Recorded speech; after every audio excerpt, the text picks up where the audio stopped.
Eu, até por um dever de lealdade processual, senhor presidente, eu gostaria de informar que a defesa da senhora presidente da República, agora pela manhã, entrou com um recurso da decisão desta comissão no que diz respeito ao fato de negar a diligência para que nós pudéssemos obter o parecer de contas, que poderia, obviamente, demonstrar aspectos importantes da nossa defesa. Então, estamos recorrendo ao presidente da Casa, como também entraremos ao longo do dia de hoje com outro recurso, que diz respeito à questão dos documentos que instruem os autos desse processo. A defesa ela não recebeu os documentos como aconteceu na Câmara. E, além disso, nós tivemos aqui parlamentares que arguíram a necessidade de juntar documentos que eu, na sessão em que estive anteriormente, disse que eram indispensáveis para o exercício de defesa. Isso foi negado pela comissão. Então, nós estamos também, no dia de hoje, recorrendo ao presidente da Casa, na forma em que entendemos que deva ser exercido o direito de defesa, para que essa decisão desta comissão seja revista. E, da mesma forma, eu gostaria agora, em caráter inovador, presidente, de levantar uma questão que diz o seguinte, que se coloca no seguinte sentido. Nós sustentamos na defesa, Sua Excelência o relator, como veremos, recusou, de que era indispensável uma resolução da Câmara dos Deputados para que fosse aperfeiçoado lá o processo de acordo com a própria norma regimental da Câmara. Nós dirigimos uma petição já há alguns dias ao presidente da Câmara para indagar se seria expedida a resolução ou não. Inclusive, o Senado Federal expediu também um ofício ao presidente da Câmara para informar sobre a decisão que lá estaria sendo tomada sobre essa questão. E, ao que sei, a Câmara até agora não respondeu.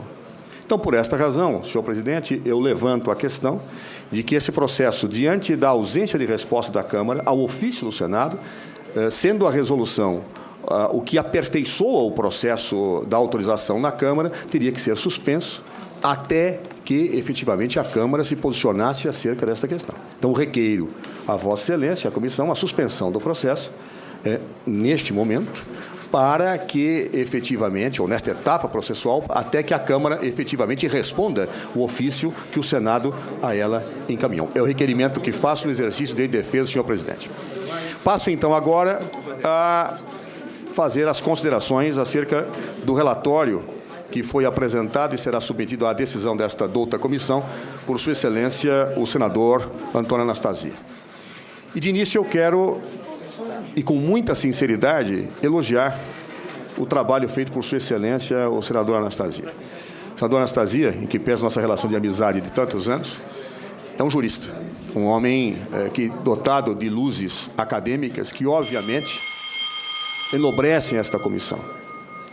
E, por esta razão, o relatório ele expressa, em larga medida, estas luzes e não cai num equívoco que o da Câmara, lamentavelmente, caiu, que era tratar de fatos estranhos ao objeto do processo. Vossa Excelência se limitou, efetivamente, aos dois fatos, em que pese tenha feito considerações apenas de contextualização de outras circunstâncias. E, obviamente, isso se prende ao descortínio de Vossa Excelência, à compreensão que Vossa Excelência tem do mundo do direito, porque realmente seria uma ofensa clamorosa ao direito de defesa se outros fatos estranhos àqueles que são pertinentes à denúncia fossem objeto de análise por Vossa Excelência. Então, vai aqui os meus cumprimentos.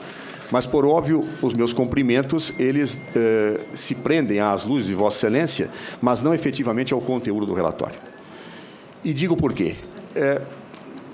Eu acredito que o relatório que apresenta Vossa Excelência, e todos nós somos humanos, eu sou humano, Vossa Excelência, todos nós somos muitas vezes alimentados pelas nossas paixões. Não raras vezes eu aqui na defesa me apaixono pela tese que eu acredito.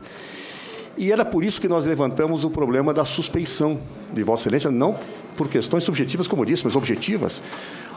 O subscritor da denúncia é filiado ao partido de Vossa Excelência. A advogada que subscreve declarou que foi contratada pelo partido de Vossa Excelência para fazer os estudos de impeachment.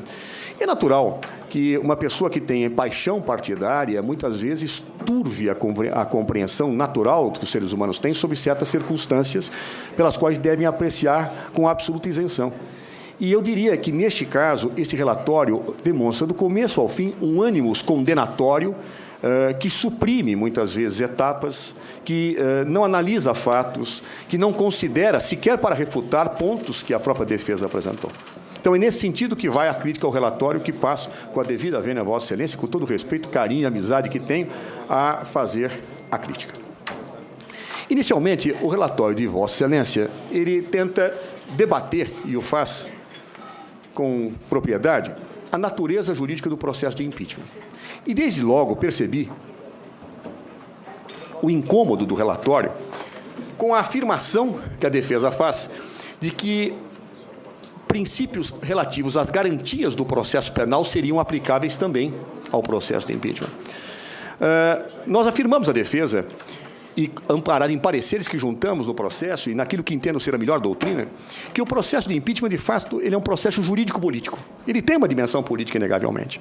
Mas, pela sua natureza, ele não pode afastar as garantias que o processo penal e o processo administrativo trazem a esse tipo de procedimento. Ou seja, são inafastáveis. O processo de impeachment não é, como já superado, a meu ver, na doutrina, um processo puramente político. Porque, se fosse um processo puramente político, nós estaríamos nos aproximando sobremaneira do parlamentarismo, em que um processo político, guiado por inspirações puramente políticas, pode fazer com que um governo seja destituído. Aqui não.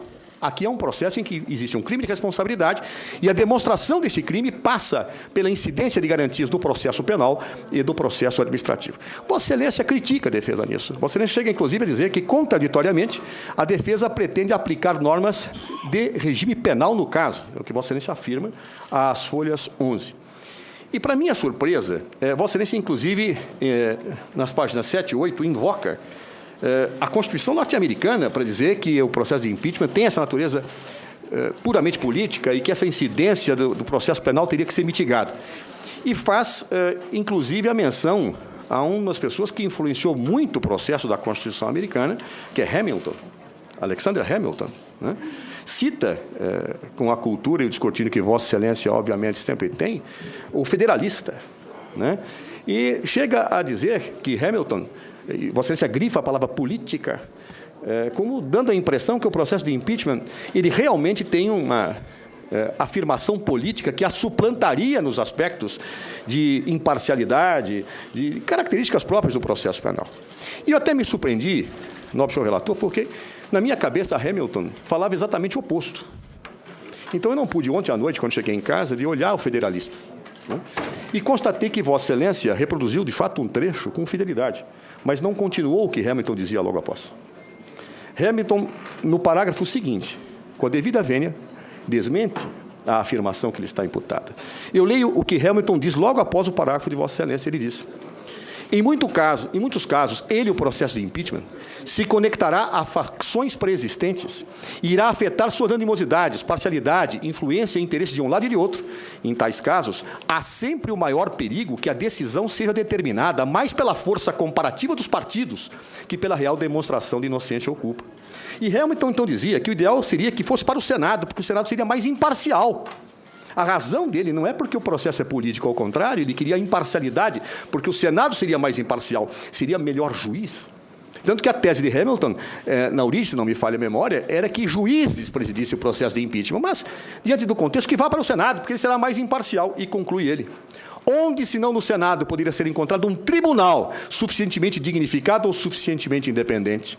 Qual outro órgão seria mais capaz de sentir a confiança suficiente em sua própria situação para preservar, sem assombros e sem influência, a necessária imparcialidade entre o indivíduo acusado e os representantes do povo, seus acusadores? Ou seja, Hamilton propunha a imparcialidade e, portanto, ele não afastava a dimensão dos preceitos do processo penal ou de outras características que garantisse ao Senado a condição de julgadores. Ou seja, para Hamilton, como também para os fundadores, como também para os juristas norte-americanos, o processo de impeachment não é meramente ou puramente político, como Vossa Excelência chega a defender. Aliás, e se me permite, Vossa Excelência, Vossa Excelência, as folhas 15, chega a falar algo que, com a devida vênia, somente, acredito eu, que esta visão apaixonada, como eu também tenho, se me permite, que levaria a afirmar. Vossa Excelência diz o seguinte: reitere-se, o STF jamais reconheceu natureza de ilícito penal os crimes de responsabilidade. Jamais significa nunca, em tempo algum. E eu lhe trago aqui às mãos uma decisão da jurisprudência da Suprema Corte que fala exatamente o oposto. Que fala que o processo de impeachment nos crimes de responsabilidade é ação penal pública. Ou seja, está aqui. No agravo regimental da petição 1104, o STF assim decidiu, ementa. Direito constitucional, penal e processual, denúncia perante o STF apresentada por cidadãos contra ministros de Estado por crime de responsabilidade e legitimidade ativa em se tratando de ação penal pública. Está aqui. Ou seja, o Supremo reconheceu o caráter de que é uma ação penal pública. Então, portanto, quando Vossa Excelência diz que jamais reconheceu a natureza de ilícito penal, com a devida vênia, não me parece correto e poderia induzir o plenário a erro com esta afirmação, razão pela qual a defesa diz não. Há uma natureza penal e administrativa, sim, nesses processos, e não há erro da defesa ao dizer isso. Tanto isto é verdade, se me permite Vossa Excelência, e Vossa Excelência chega a tocar isso no relatório, mas sem explicitar, a súmula vinculante 46 do STF diz que a competência para legislar sobre impeachment, ou sobre os crimes de responsabilidade, sobre o processo, é da lei federal. Por quê? Nós sabemos que o rol de competências da União, que está no artigo 21, ele é taxativo. Lá não está crime de responsabilidade nem processo. Por que o Supremo entendeu que esse tipo de situação deve ser objeto de legislação federal? Porque cabe à União legislar sobre direito penal. Como há componentes penais no processo de impeachment, não puramente penais, mas há componentes penais, se deu à União poder para legislar, senão pertenceria aos Estados.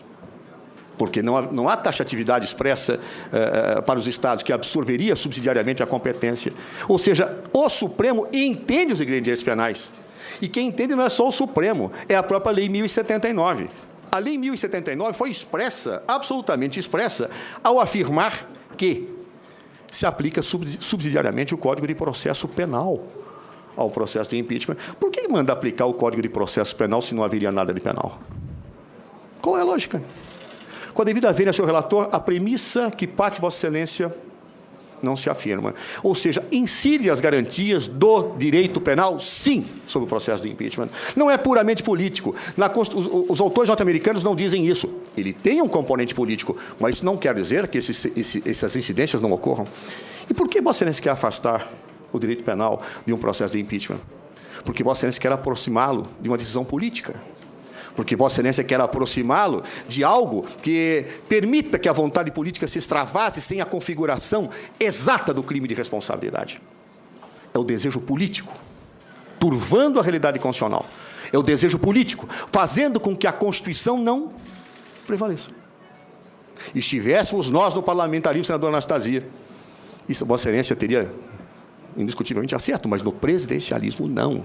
O direito penal se aplica sim ao processo de impeachment. As garantias se aplicam sim, e tanto que Vossa Excelência, por repetidas vezes, utiliza categorias do direito penal para análise. Agora, eu não posso utilizar o direito penal quando me interessa e afastá-lo quando não me interessa. Quando eu quero dar vazão à política, eu não uso o direito penal, mas quando eu quero... Não. Ou se aplica ou não se aplica.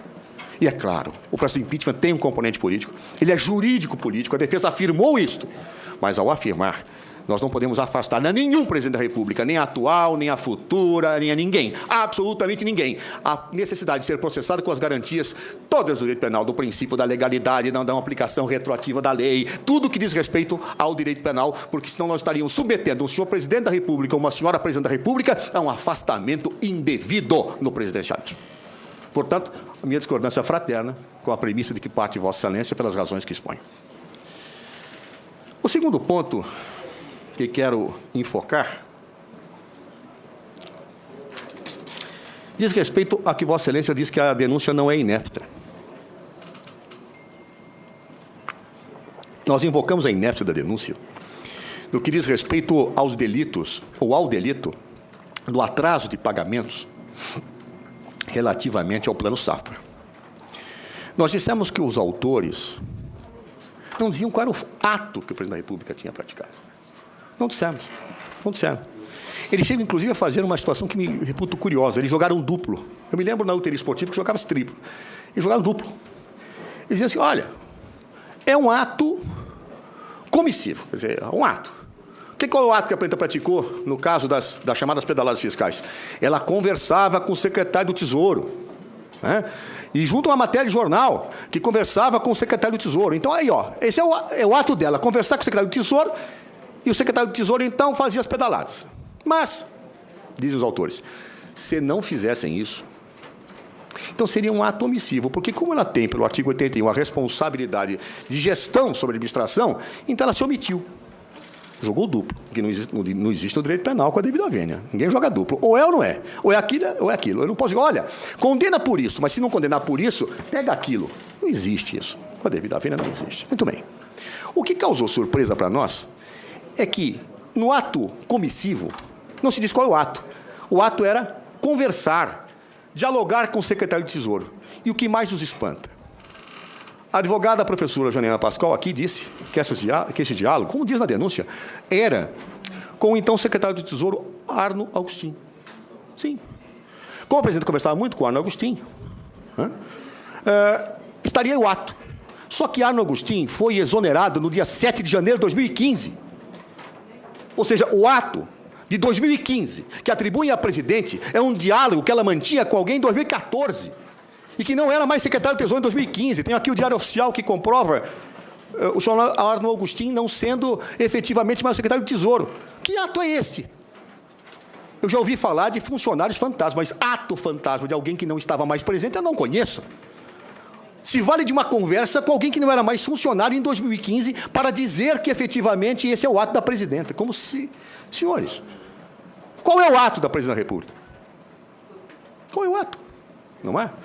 E o que me chama também ainda a atenção, nobre senhor relator, é que Vossa Excelência ainda, vejam o que diz aqui, na página 120,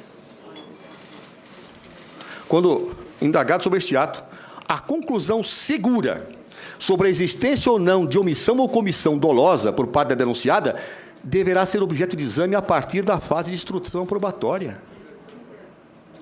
Ou seja, eu não sei qual é o ato da presidenta.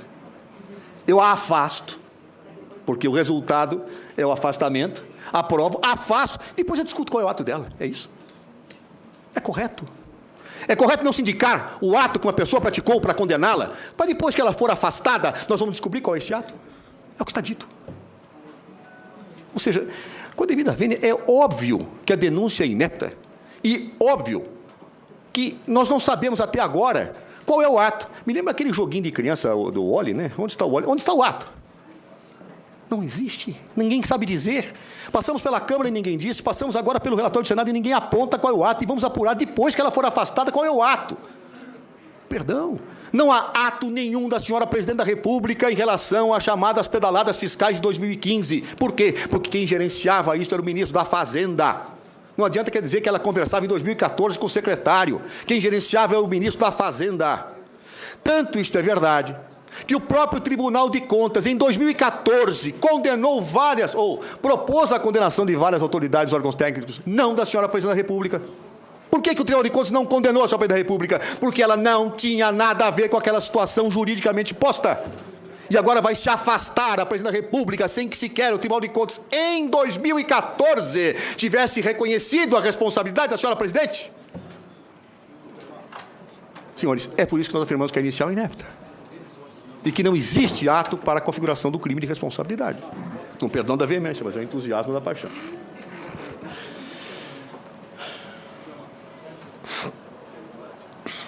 Também quero observar que na questão da omissão da Presidente da República, Vossa Excelência também adentra esta questão nas páginas 117. E veja o que diz Vossa Excelência. A partir do exame dessas operações, e considerando que o Presidente da República, nos termos do artigo 84.2 da Constituição Federal, deve exercer a direção superior da Administração Federal, não é razoável supor que a Presidente da República não soubesse de uma dívida da ordem de 50 bilhões. Senhor relator, a dívida de 50 bilhões não tem nada a ver com o Plano Safra de 2015. Ela é a somatória de situações geradas em 2014. E, de fato, a Presidente da República talvez não pudesse ignorar a dívida. Mas ela não praticou os atos que geraram a dívida. É disso que estamos falando, não do montante. Do montante todos nós sabíamos, eu sabia, todos nós sabíamos. Mas a decisão de, no Plano Safra, retardar pagamentos não foi da senhora Presidente da República. Não há nenhuma prova, nenhuma evidência disso. E não houve ilegalidade nisso. Eu estou dizendo que não há ato. Então, portanto, com a devida vênia, querer se condenar alguém sem dizer qual é o ato a ela imputável é algo que viola princípios básicos do direito administrativo, do direito penal, do direito. Na Idade Média se condenavam pessoas pela aparência, porque conversavam com outras acusadas de bruxaria. Estamos voltando a esses tempos? Prossigo. Nós arguímos a defesa o desvio de poder. Alegamos que Sua Excelência, o presidente Eduardo Cunha, havia iniciado o processo com desvio de poder. E alegamos o desvio de poder não só na denúncia, mas durante todo o processo.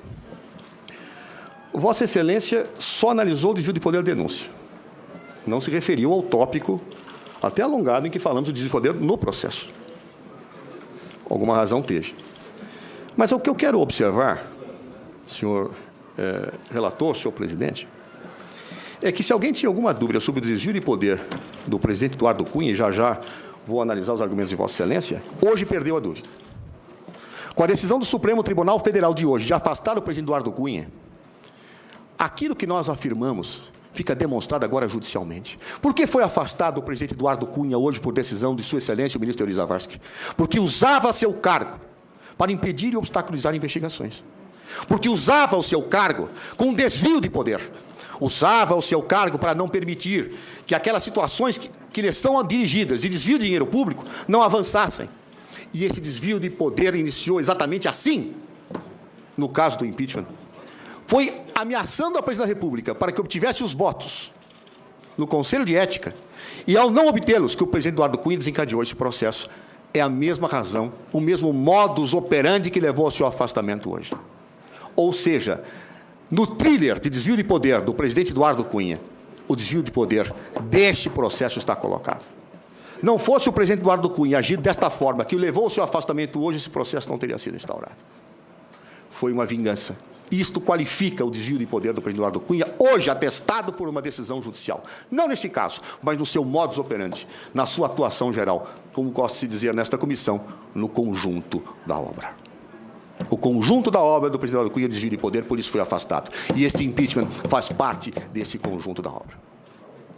Quero também observar, senhor relator, que em nenhum momento Vossa Excelência desdiz a afirmação de que esse processo começou com uma ameaça. Vossa Excelência não refuta isso. Aliás, foi a palavra do próprio jurista Miguel Reale, dizendo que aquilo foi chantagem explícita e por isso iniciou o processo. Vossa Excelência não diz que não houve desvio de poder porque não houve ameaça. Ou seja, vocês não dizem não houve ameaça, nem disse que houve ameaça, mas isso não qualifica desvio de poder. Habilmente, Vossa Excelência, brilhantemente, pretendendo construir a sua lógica condenatória, omitiu esse aspecto. E como Vossa Excelência, então, diz... Por que Vossa Excelência diz que não há o desvio de poder?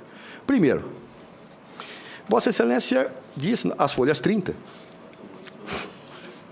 que o ato foi motivado, com destaque para critérios técnicos.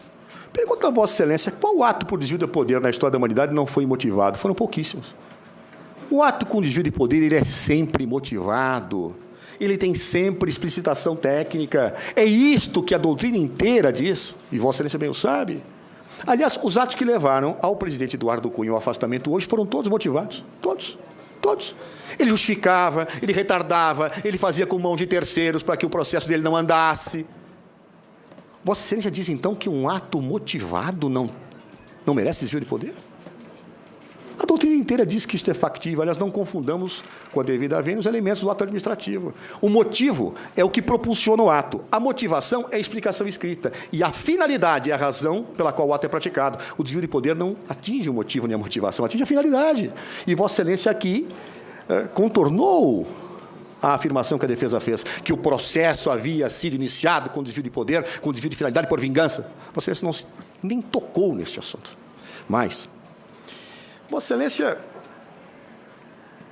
chega a sugerir algo que julguei pitoresco, aliás, já havia sido sugerido nesta comissão, que o impeachment agradou a Sua Excelência a Presidenta, porque como ele circunscreveu o objeto do impeachment, ele abriu de acordo, agradando a Presidenta. É a primeira vez que eu vejo um processo de impeachment ser aberto contra o Presidente que fica feliz da vida por isso. Houve um acordo, olha, abre para mim o processo de impeachment e circunscreve. Olha, então, aí ela aplaudiu esse processo. Senhores, por que o presidente Eduardo Cunha circunscreveu o objeto?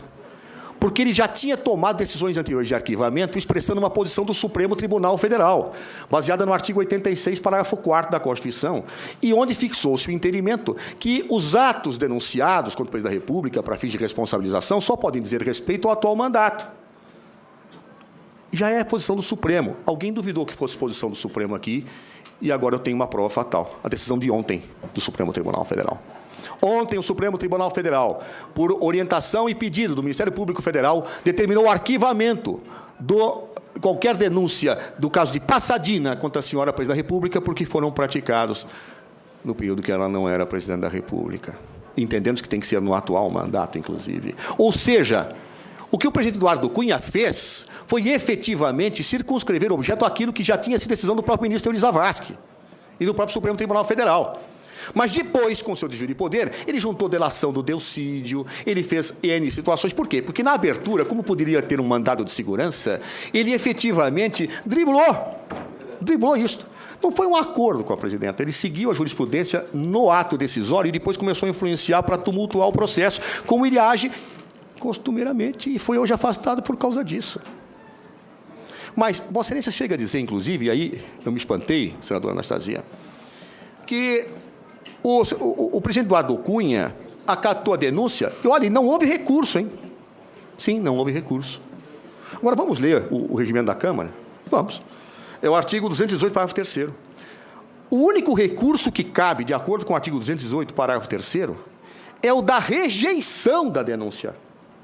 Então, se alguém da oposição achasse que tinha que pegar os outros elementos, tinha que ter recorrido. Mas favorável ao recurso, um recurso da decisão que abre impeachment, você não pode entrar. É só com a rejeição. É o artigo 218, parágrafo 3º. Basta lê-lo. Por que nenhum parlamentar recorreu à decisão do Eduardo Cunha? Porque não podia. Inclusive, na DPF do PCdoB, foi levantado isso, se pudesse recorrer. Isso não foi reconhecido, porque deu poder ao regimento de poder definir. E o regimento não prevê recurso da admissibilidade do processo, só da rejeição.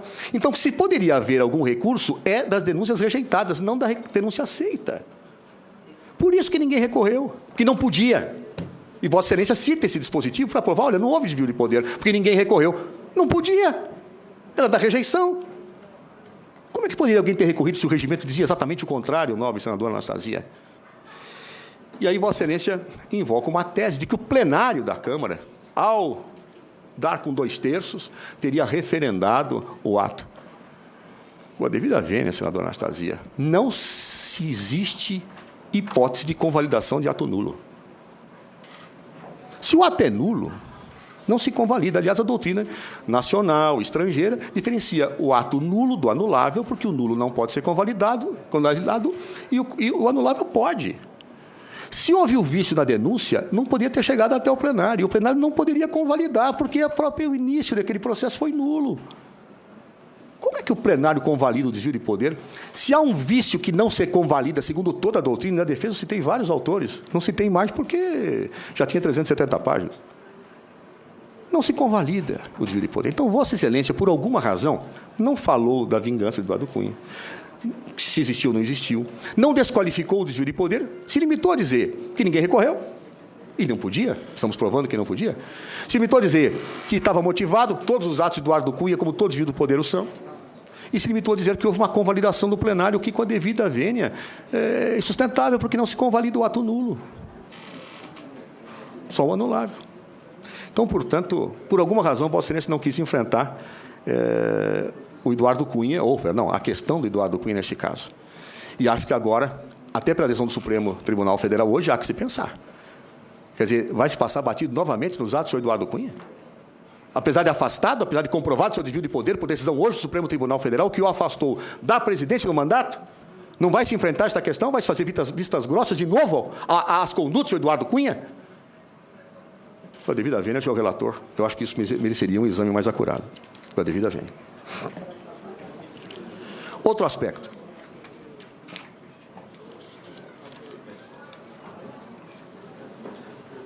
Nós falamos, e eu me lembro que a senadora Vanessa Graziotin leu uma questão de ordem sobre essa questão,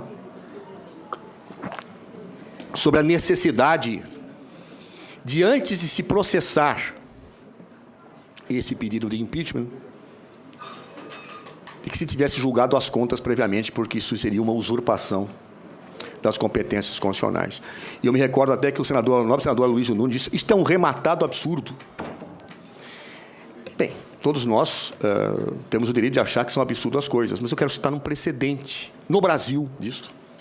Processo de impeachment de Getúlio Vargas. Eu concordo que eu não era nascido à época, nem Vossa Excelência, mas o senador Aloysio era. O senador Aloysio era. Bem.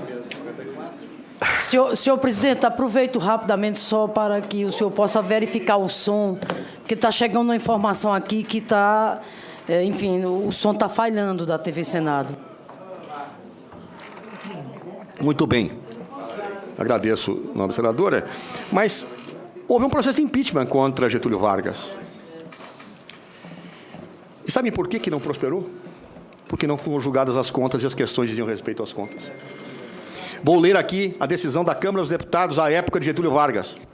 Antes da deliberação do Congresso Nacional no exercício de uma competência que lhe é exclusiva, segundo o texto constitucional sobre as contas do exercício financeiro, não é lícito a quem quer que seja pretender que sobre ela se emita parecer, juízo ou sentença. Há uma instância constitucional, privativa e de natureza política para a apreciação das contas do exercício financeiro. A revelia dela, ou antes de seu pronunciamento definitivo, não é juridicamente possível abrir-se, mediante outro rito ou processo, debate sobre a legalidade de tais contas. Somente depois do veredito final do Congresso, que concluiu pela rejeição total ou parcial das contas, é que se apresenta para o cidadão, como denunciante, a faculdade de provocar nova deliberação da Câmara dos Deputados, com o objetivo específico de apurar a responsabilidade do presidente da República. Ou seja, a tese que era um absurdo está posta na história. Houve já a rejeição de um processo de impeachment, senador Caiado, porque é necessário julgar previamente as contas. E fundamento a razão de ser disto, tentando refutar Sua Excelência o relator. Sua Excelência o relator funda o seu raciocínio de que não seria necessário o julgamento das contas, alegando a independência das instâncias. Ou seja, não se pode confundir o julgamento administrativo com o julgamento judicial. Tem toda a razão, senhor relator. Toda a razão. Não se pode. Agora, julgamento de contas e crime de responsabilidade no seu julgamento é da mesma instância jurídico-política. É claro que uma questão que é tratada das contas pode ser tratada pelo judiciário num processo criminal, numa ação popular, claro.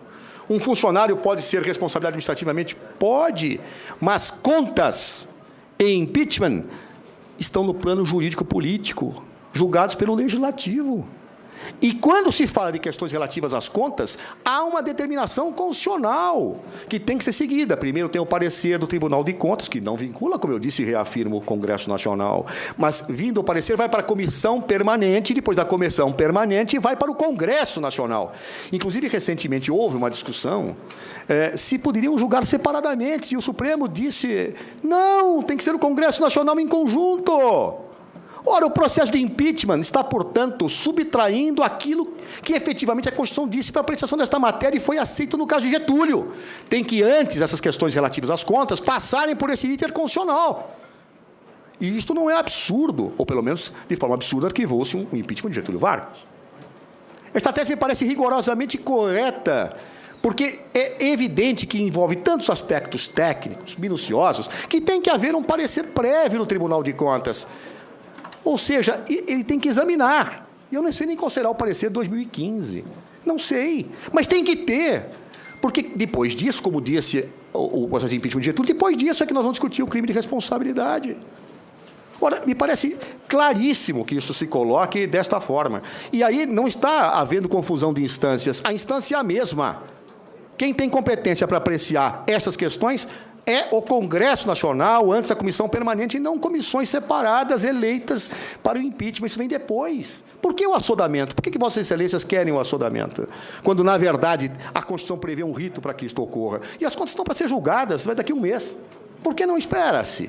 Por que tem esse desejo? É o desejo político, que não leva a garantias do processo penal, que não leva as garantias do processo administrativo, com Vossa Excelência parte da premissa. E impeachment tem que ter garantia, sim. Como dizia Hamilton. Ora, esta questão, portanto, que me permite colocar, Vossa Excelência, inclusive, faz com a habilidade de Vossa Excelência, tentando conduzir a comissão a perceber a diferença de instâncias, chega a mencionar, olha, tanto isso é verdade que a extensão constitucional, no caso de crime de responsabilidade de presidente, no âmbito federal é diferente daquilo que acontece nos municípios. No município, o crime de responsabilidade não é julgado pelo legislativo, etc. E cita o Decreto-Lei 201. Data máxima vênia. De fato, o crime de responsabilidade de prefeitos é julgado pelo judiciário. Por quê? Porque o Decreto-Lei 201 de 67, 17 anos depois, 27 anos, 67, 17 anos depois da lei de 1950, 1079, ele separa crime de responsabilidade de infrações político-administrativas. O julgamento pela Câmara se dá com base no artigo 4º, não com base no artigo 1º que Vossa Excelência cita. Vossa Excelência esqueceu isso. O legislador, para o municipal, ele separou o que é julgado pelo judiciário do que é julgado pela Câmara. Só isto. Não é que todas as situações são julgadas pelo judiciário, não. O artigo 4º do Decreto-Lei 201 é claro, estabelecendo as chamadas infrações político-administrativas que são julgadas pela Câmara, que equivalem aos crimes de responsabilidade, na sua totalidade, da 1079. Então, Vossa Excelência, com todo o conhecimento, mas pela paixão, pelo ânimo condenatório, tenta construir situações para justificar o que com a devida vênia não se justifica. E aí que volto à tese, ou seja, não há base para isto, nem para que as afirmações que aqui foram feitas sejam colocadas. Então, se querem Vossas Excelências entender que não se deve esperar as contas, muito bem, há precedente. E vamos lembrar que se o Supremo Tribunal Federal adotou como razão de ser da decisão do procedimento, o procedimento do Collor, eu invoco agora o procedimento de Getúlio. Nós vamos ter que levar uma judicialização nisto. Será que o país merece isso? Não creio. Que se siga o precedente do próprio Legislativo. Um outro argumento que quero ponderar a Vossa Excelência diz respeito à nulidade da sessão de julgamento. Nós invocamos que a sessão de julgamento da Câmara era nula. E nós dissemos, olha, não poderia ter sido feita orientação partidária, não podia fechar a questão. Você disse, não, é um processo político. Outra vez voltando à tese do processo político, como se não fossem juízes os que estavam aqui. Não pode, não tem problema. Inclusive, eu citei jurisprudência da Comissão Interamericana e você disse, não se aplica. Você disse, não se aplica. E me disse, sabe por que não se aplica? Você diz no relatório. Porque lá são juízes, funcionários técnicos, que têm garantias de inamovibilidade, que têm as garantias, não se aplica. É o que você diz no relatório. Data máxima vênia, senhor relator. Vamos à Constituição do Peru. Lá os juízes não são funcionários técnicos, têm mandato. Cito a Vossa Excelência o artigo 201 da Constituição do Peru. Tem mandato. Não são funcionários técnicos. Não têm as garantias de vitaliciedade próprias do Judiciário Nacional. E por isso que lá, quando a Corte Interamericana de Direitos Humanos diz que o processo de juízo político não poderia ter orientação de votos, não poderia ter fechamento de questão, nem os parlamentares declarar previamente os votos, ele se aplica a uma realidade idêntica à nossa. E mais, basta ler o julgado, eu tenho aqui, posso passar a mão de Vossa Excelência, ele não fala que é por causa de juízo, ele fala todo juízo político feito pelo Legislativo, todo, são imparciais. Como dizia Hamilton, tem que ser imparciais, não pode ter orientação de voto. Não sou eu quem diz que não pode ter orientação de voto, nem a Corte Interamericana. É a própria Lei 1079. A própria Lei 1079, expressamente no artigo 23, diz, não cabe orientação de votação. O presidente Eduardo Cunha começa a votação na Câmara dizendo, olha, não pode ter orientação. E aí fecha os olhos e todo mundo orienta. Todos eles orientam. Tal partido vota assim, tal partido vota assado, tem que fechar a questão. Veriu-se a lei, o artigo 23 da Lei 1079, e Vossa Excelência simplesmente não viu isso. Ele diz que é um processo político. Então, processo político, nem a lei que rege o processo político tem que ser levada em conta. Não se aplica à Corte Interamericana de Direitos, porque são juízes técnicos, não são, tem mandato. Ou seja, Vossa Excelência não quis considerar isso. Não quis. E a evidência. Será que o Brasil não consegue perceber que as suas próprias leis têm que ser cumpridas? Terá que vir à Corte Interamericana de Direitos para dizer que houve uma violação à situação da Senhora Presidente da República? E a Corte Interamericana de Direitos, senador Caiado, nós vamos desrespeitar o Pacto de San José da Costa Rica? É isso? É isso que se propõe? Da mesma forma, Vossa Excelência diz, não se aplica aquilo que os deputados fizeram na hora da votação, voto por isto, voto por aquilo outro, que escandalizou o mundo. Vossa Excelência diz, isso é irrelevante. Isso é irrelevante, porque são atos políticos. E sendo atos políticos, isso não diz nada. Ou seja, aquilo que escandalizou o mundo naquela votação, vamos deixar barato. Data vênia, senadora Anastasia. Data vênia. Já está superado na doutrina há muito tempo. Eu me lembro quem dizia isso, Otto Maier, um ilustre administrativista alemão, na década de 30, 40, não lembro de quando que era, que os atos políticos não são sindicáveis, que não se submetem a controle, são de discricionalidade amplíssima. Ora, no Brasil, inclusive a discussão entre que ato político e que ato administrativo é muito confusa. Mas mesmo os que entendem que existem atos políticos, que a maior parte entende, jamais afastam a aplicação aos atos políticos dos limites que o Estado de Direito lhes impõe. Uma pessoa não está obrigada, em certos atos, a dizer o porquê vota, o porquê decide, mas quando diz, vinculou-se. Quando diz, vinculou-se. Há teorias dos motivos determinantes, que se aplica aos atos administrativos, que se aplica aos atos políticos, se aplica a todos que nós vivemos no Estado de Direito. E nenhuma lesão de direito pode ficar afastada do Poder Judiciário e, portanto, esses controles incidem sobre os atos políticos. Essa ideia de que os atos políticos são amplíssimamente discricionários, que vale tudo, então a pessoa pode chegar, dizer a razão que quer. Meu Deus! O mundo não teria ficado escandalizado com aquela votação da Câmara dos Deputados se isso fosse normal, se isso fosse razoável. Não foi. Não foi porque disseram as razões de voto que não tinham nada a ver com o processo. Não foi porque os parlamentares na Câmara anunciaram previamente seus votos.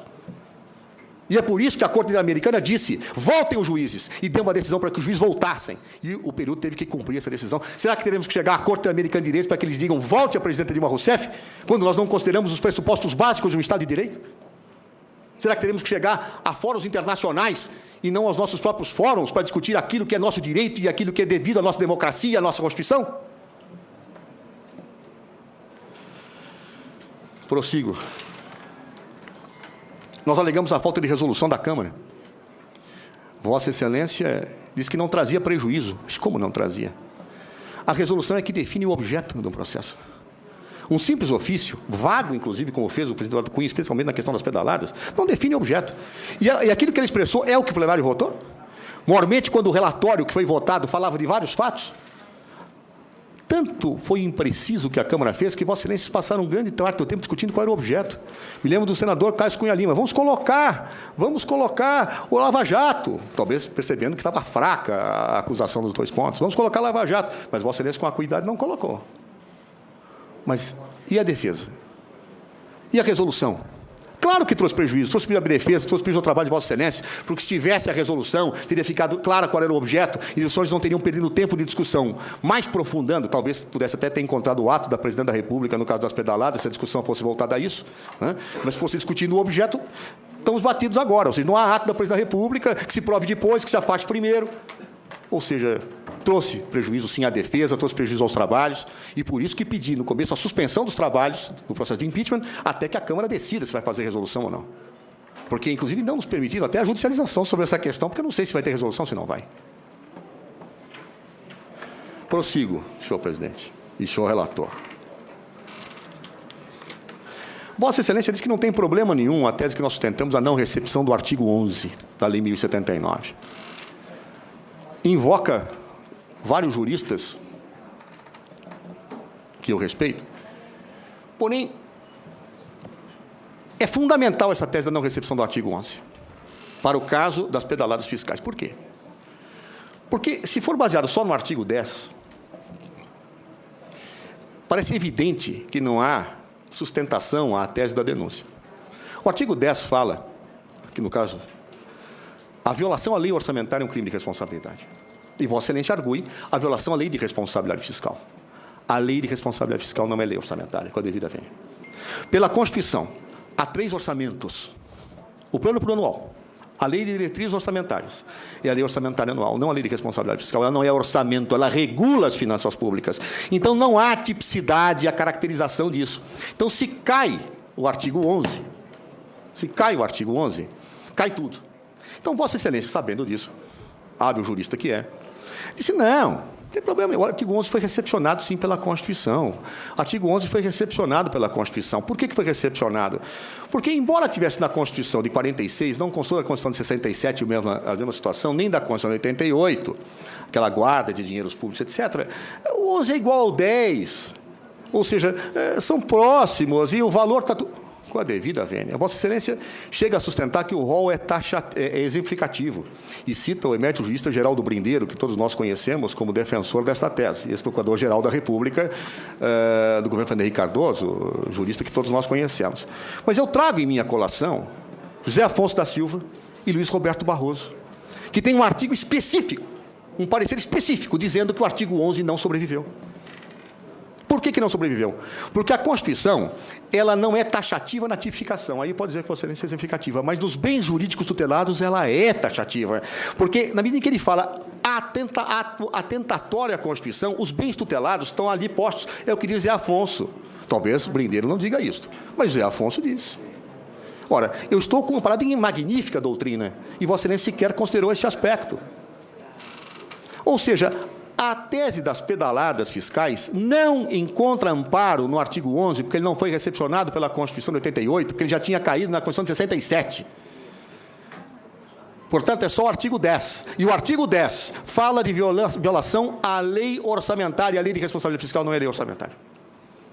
Isso porque Vossa Excelência sequer se debruçou sobre o artigo do Luiz Roberto Barroso e de outros, porque Vossa Excelência queria realmente sustentar que não caísse o artigo 11, porque é perigosíssimo para a tese de quem quer o impeachment que caia o artigo 11. Prossigo. Entro agora na falta de justa causa. Vossa Excelência, vamos falar primeiro dos créditos suplementares. Vossa Excelência baseia o raciocínio em algumas premissas que eu quero contestar. A primeira, na página 70. Vossa Excelência afirma: como pode haver excesso de arrecadação em um cenário de queda de receitas?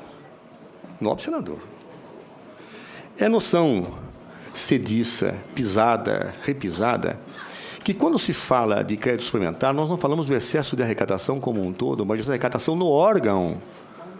Com a devida vênia, ninguém examina a arrecadação como um todo. Isso não existe na história brasileira. Aliás, se for fazer isso, então... aliás, eu não sei com as teses que estão aqui postas como é que alguém vai governar daqui para frente. Claro, mas o excesso de arrecadação é por órgão, não geral. Então, como Vossa Excelência precisa demonstrar que não havia lastro legal, você fala assim, olha, abriram créditos sem ter excesso de arrecadação.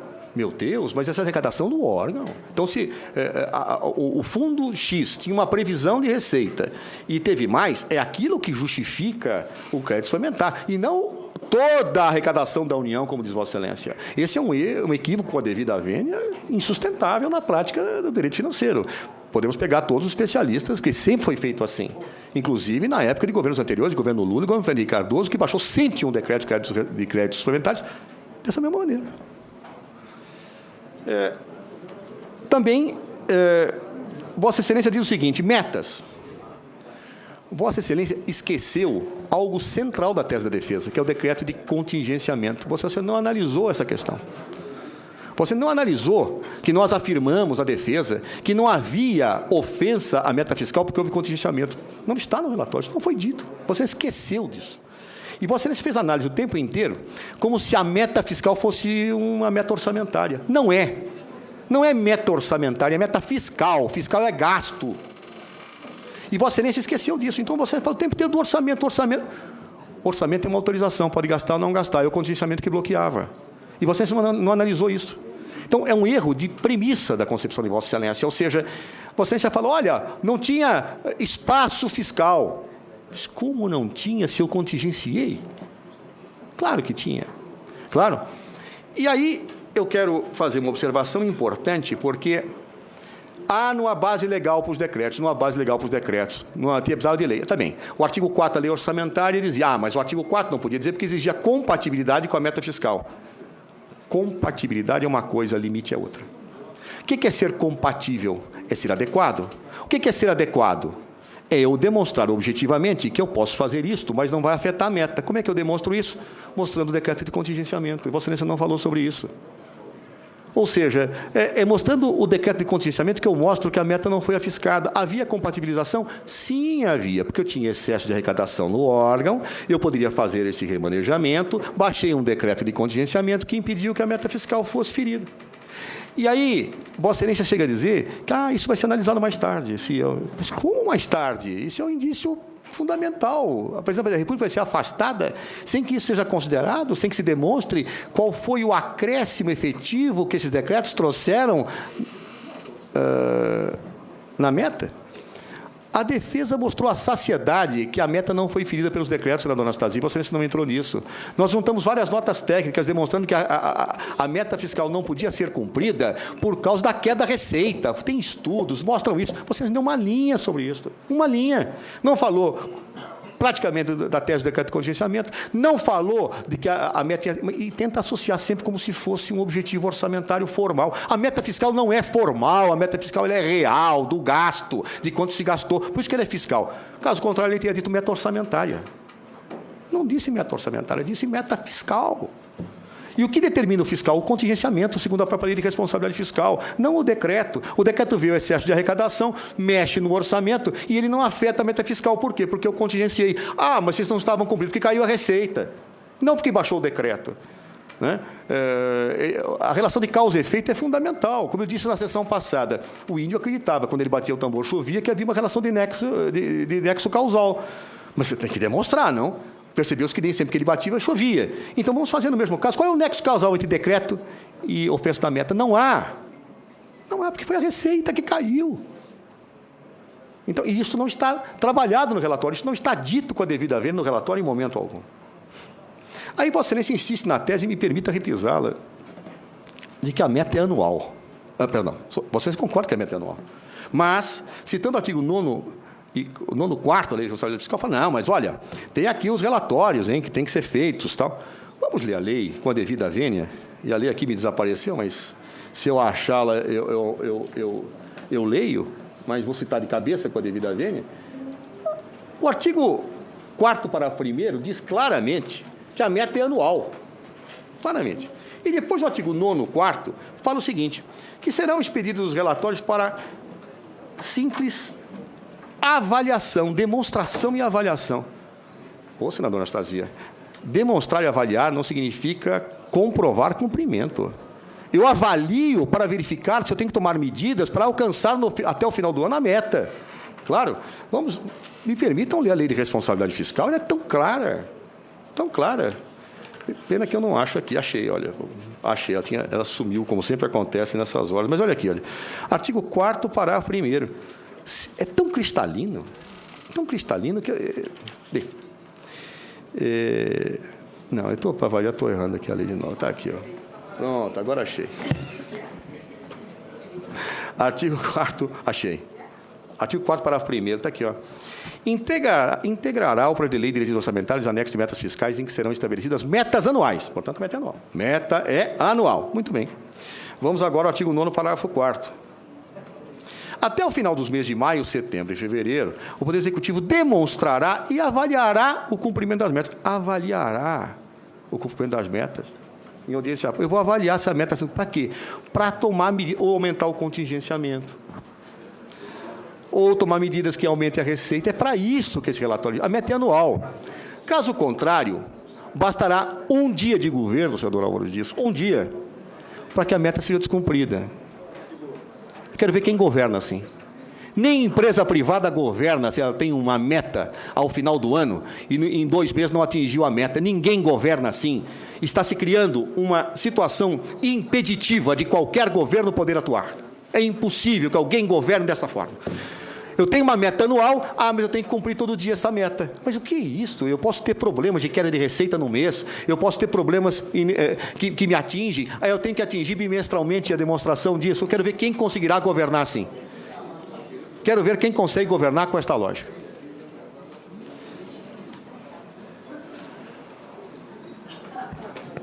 Bem, e aí o que mais me espanta, senador Anastasia, é que, a meu ver, não há ilegalidade, os decretos foram baseados no artigo 4º, mas Vossa Excelência não faz nenhuma menção ao dolo da presidência desses decretos, nenhuma. E nós apresentamos um forte arrazoado. O que nós dissemos? Em primeiro lugar, que houve uma mudança da opinião do TCU, Vossa Excelência se omitiu e não disse nada a respeito. Claro, porque se Vossa Excelência concordasse que houve uma mudança da decisão do TCU, Vossa Excelência teria que dizer que não houve dolo, porque o TCU sempre admitiu isso. Inclusive, na defesa, nós mostramos que, em 2001, o governo Fernando Henrique Cardoso baixou 101 decretos idênticos a este. Mudou a meta por responsabilidade fiscal, por medida provisória, e não cumpriu no Executivo a meta, mesmo alterada. E sabe o que o Tribunal de Contas da União disse na época? Olha, vamos aperfeiçoar o planejamento. Era evidente que o Tribunal de Contas da União, está na nossa defesa, aceitava isto. É evidente. E se o Tribunal de Contas aceitava, como imaginar-se que a Presidência da República agiu de má fé quando baixou os decretos?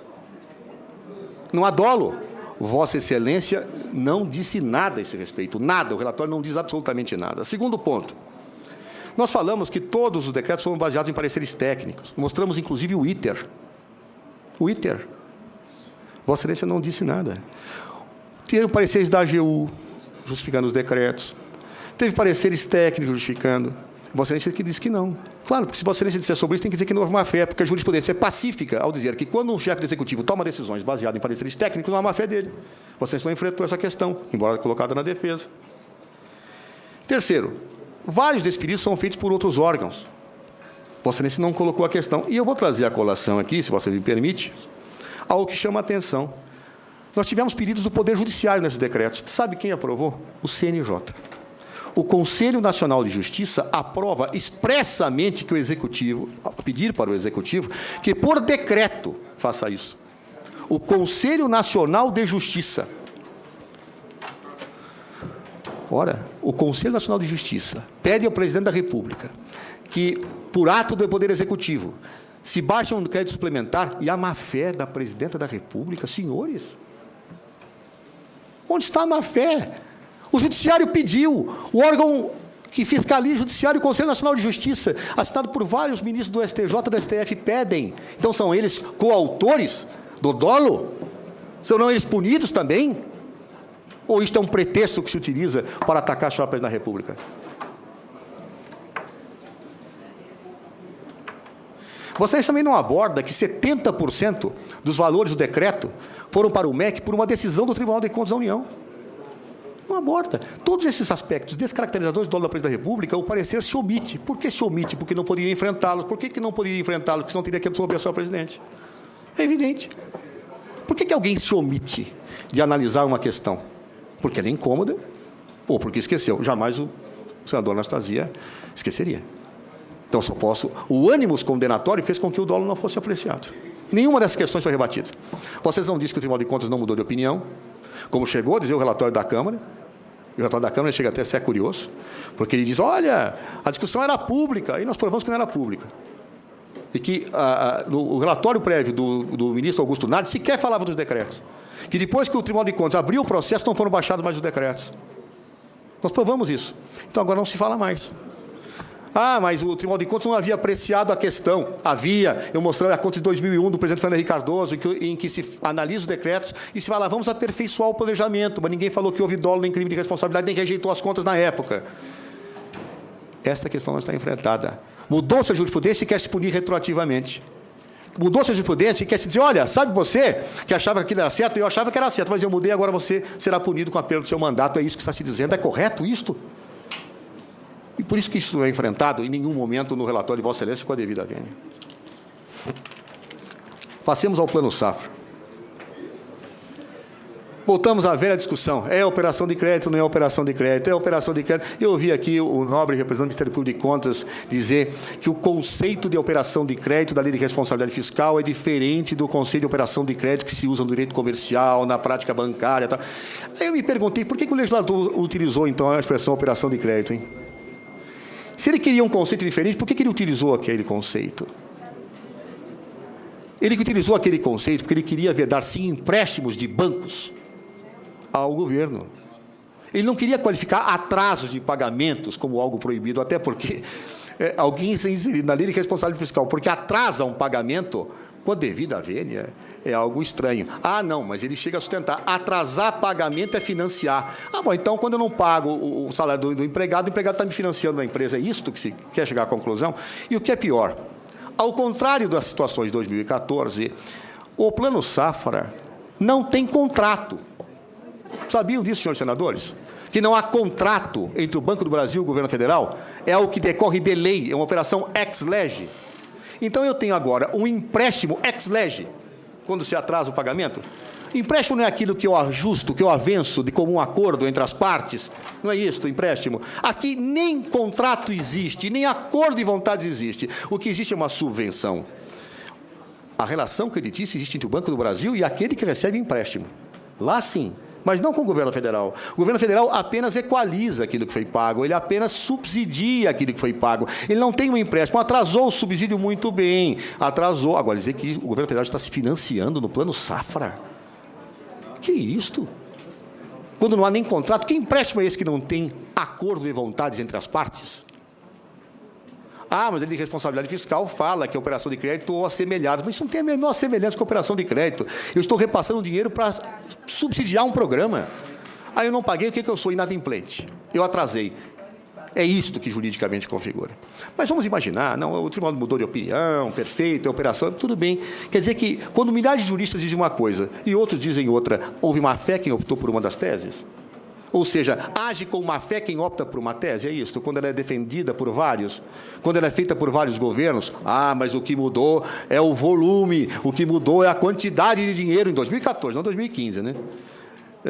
A quantidade de dinheiro que mudou. E desde quando quantidade de dinheiro modifica a natureza jurídica de um negócio? Desde quando? E no caso de 2015, nem quantidade de dinheiro se fala, porque a quantidade de dinheiro era de 2014. Ou seja, e o dolo? E o dolo das pedaladas? Vossa Excelência diz: não, a presidente da República sabia do valor da dívida. Sabia do valor da dívida em 2014, mas não praticou atos relativos a que o Plano Safra tivesse atraso de pagamento. Me mostrem qual foi a decisão da presidente da República que determinou aquilo. Não há. E eu volto a insistir. Mais uma vez, nós estamos diante de um crime de responsabilidade sem ato. Mais uma vez, nós estamos diante de um crime de responsabilidade que exige um ato atentatório à Constituição, nos termos do artigo 85 da Constituição Federal, em que não se diz qual é o ato. O ato, depois a gente prova. O ato, depois nós provamos. Afasta, depois a gente prova qual é o ato. E, se não tem ato, não tem dolo. Claro. Mas, se o Tribunal de Contas admitir e não passou a admitir, onde é que está o dolo? Se tem pareceres amparando aquilo, onde é que está o dolo? E, portanto, chegando já ao final, senhor relator, é evidente a inconsistência do que aqui se coloca. É evidente que houve desvio de poder, está se fugindo de enfrentar a questão do presidente Eduardo Cunha. Espero que essa comissão finalmente se debruce sobre a questão. Se a comissão achar que o presidente Eduardo Cunha agiu corretamente, que ele não agiu com vingança, que diga, mas não que se fuja da discussão. Especialmente depois da decisão de hoje do Poder Judiciário. Não cabe mais fugir da discussão em relação aos comportamentos que o senhor Eduardo Cunha teve com o presidente, dentre os quais desencadearam esse impeachment. Vamos enfrentá-lo. Se vocês acham que não houve vingança, que ele agiu corretamente, que digam. Agora, dizer que o processo de impeachment foi aberto para atender e agradar o senhor presidente, pelo amor de Deus, vamos olhar os fatos como eles são. Claro, ele abriu por vingança. O próprio Miguel Reale disse isto. A imprensa inteira documentou. Todas as matérias de jornais estão colocadas nos autos. Então, digam que não é. Ou que vingança não é desvio de poder. Digam. Mas não vamos fugir do enfrentamento da questão. Da mesma forma, vamos olhar como foi o julgamento, os vícios que aconteceram, e vamos olhar a absoluta, concluindo, senhor presidente, a falta total de provas de ocorrido de crime e responsabilidade. E concluo com algo que o senhor relator iniciou. Ele critica a defesa por utilizar a expressão de golpe e por desqualificar o estudo do impeachment. Ninguém aqui desqualifica o estudo do impeachment. Muito pelo contrário. O impeachment é fundamental no presidencialismo. Não existe mais a ideia da irresponsabilidade do que governa. Não existe mais, como diziam os franceses, o rei não erra. Não existe. O Estado sou eu, como Luís XIV, não existe.